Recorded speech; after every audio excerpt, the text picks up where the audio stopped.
Riverdale podcast. I spent last weekend at Boston Comic Con, which was fantastic. It was a 3-day event this week, formerly a 2-day event held at the World Trade Center in Boston. It was a lot of fun. Got a couple interviews there that will be on this week's show, and I bought some stuff. So I thought we'd make a quick video and look at the stuff that I bought. There it is. That's all this is. You're just going to look at stuff that I own and you don't. But here goes. And these were all of these came from dollar bins. That's one of my favorite things about Archie Comics is, up to a certain date, you can get them all for really cheap. I mean, if you're headed back into the 60s and the 50s, maybe you're going to spend a little bit more. Certainly the 40s and 50s, you're going to spend some money. But, going back even as far as the 70s and sometimes into the late 60s, you can still get stuff for $1 or $2. And that's awesome. But let's look at these guys. Super into these. This is early 90s Jughead stuff. This cover is fantastic.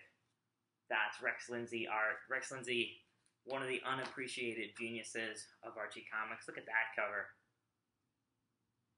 That's fantastic. He did a great job with these covers back in the day. Thought I had a few more of his here. I guess I don't. Moving on. Archie's Weird Mysteries. This is number 3. This is a great issue. I have heard. I have not read this yet. I'm really excited about it. Archie's Weird Mysteries was based on the animated series. And I haven't read any of this stuff. I guess I've read some of the stories in the Archie Digest that they've reprinted. But this was the series in which Fernando Ruiz, who's currently the mega one of the big Archie artists, this is where he really cut his teeth. He did a lot of early stories in the Digest. And when I talked to him for the show last year, he cited Archie's Weird Mysteries as a series where he really sort of spread his wings and did some really cool stuff. And he cited specifically this issue where they brought in the New Crusaders, or rather the Mighty Crusaders, who are the superhero characters owned by Archie Comics, who've been launched and relaunched over the eras. But this is sort of in a follow period where we didn't see the Mighty Crusaders. And he put them in this issue of Archie's Weird Mysteries. So I'm excited to read that. Going down the line, picked up Betty and Veronica Spectacular. What number is this? Number 75.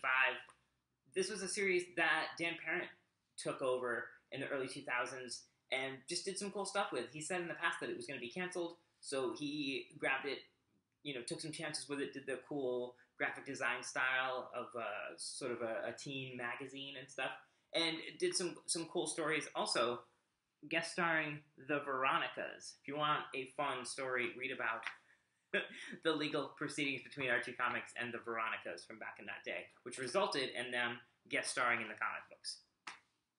Awesome. Let's talk about Little Archie.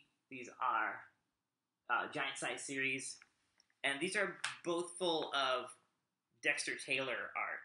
Dexter Taylor is sort of the other Little Archie artist. Of course, Bob Bowling originated the series, did a lot of bonkers, crazy, awesome stuff, and then Dexter Taylor came in later and did, I think, I prefer Dexter Taylor to Bob Bowling, but who's counting? Who cares, right? I like his style, and it's always great to have the giant size things, because they are full of great stories. And speaking of Archie Giant series, check out Lil Jenks Christmas Bag. Awesome. Just full of Joe Edwards art. Joe Edwards is the dude. What a great coloring page there with Lil Jenks and all her friends hanging out with Santa Claus. I'm a sucker for Lil Jenks. I'm a sucker for Joe Edwards, and I love Christmas time. So there you have it, guys. That is awesome. Now, if you've been listening to recent episodes of the Riverdale podcast, you have heard Chris Cummins and Barbara Ann on the show, and they have both spoken very, very highly of the 70s series, Life with Archie. Not to be confused with the modern, just-ended series, Life with Archie.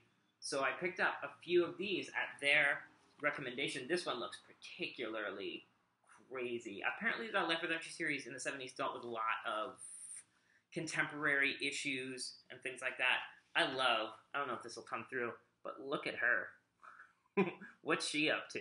Something mysterious. She looks like she stepped in, like, out of, like, our world into Riverdale. But there's that. I'm excited to read those. I'll probably be talking about those in a future episode.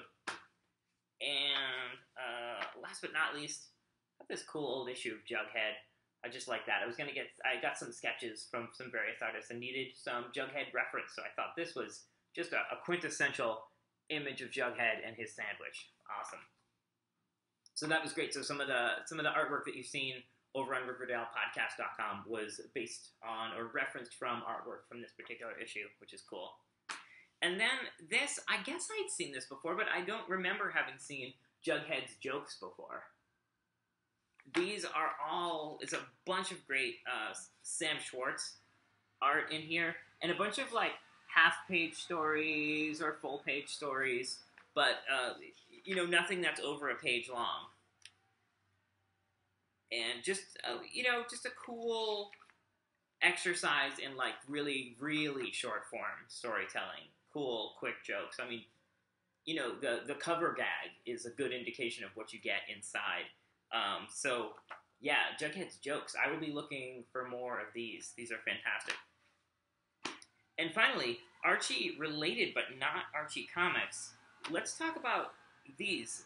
There'll be a future episode or a future video talking about these comics, but definitely you will see the ties to Archie. I always pick up Millie the Model when I find it. Millie the Model was a series that originated with Stan Lee and Dan DeCarlo, and then the bulk of the run was Stan Lee and Stan Goldberg. So anyone who has something bad to say about Stan Goldberg's art can go back to Millie the Model and look at that stuff. Genius. And Stan Lee does not get the credit he deserves as a humor writer.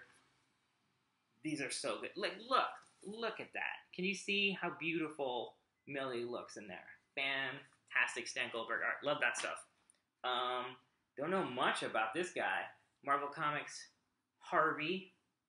Got a credit there of Scarpelli. Henry Scarpelli drew that. Henry Scarpelli also drew Swing with Scooter from DC Comics. So these were just some comics dealing with teenagers, sort of, I don't know, homaging, ripping off, who knows? There was a trend. There's Debbie. I'd never seen Debbie before. Excited about Debbie. I'm not sure who drew Date with Debbie from DC Comics. But there was a time when Archie Comics sold tons and tons and tons of copies, and companies like Marvel, companies like DC wanted to get in on that bandwagon, which is a little hard to believe now, a little different than things are now, but cool nonetheless. So that's it, guys. That's what I picked up at Boston Comic Con. $1 a piece. They're going to sit in a stack on my desk, and I'm going to read them, a couple at a time, and we'll talk about them on future episodes. So there you go, guys. There's my haul from Boston Comic Con 2014.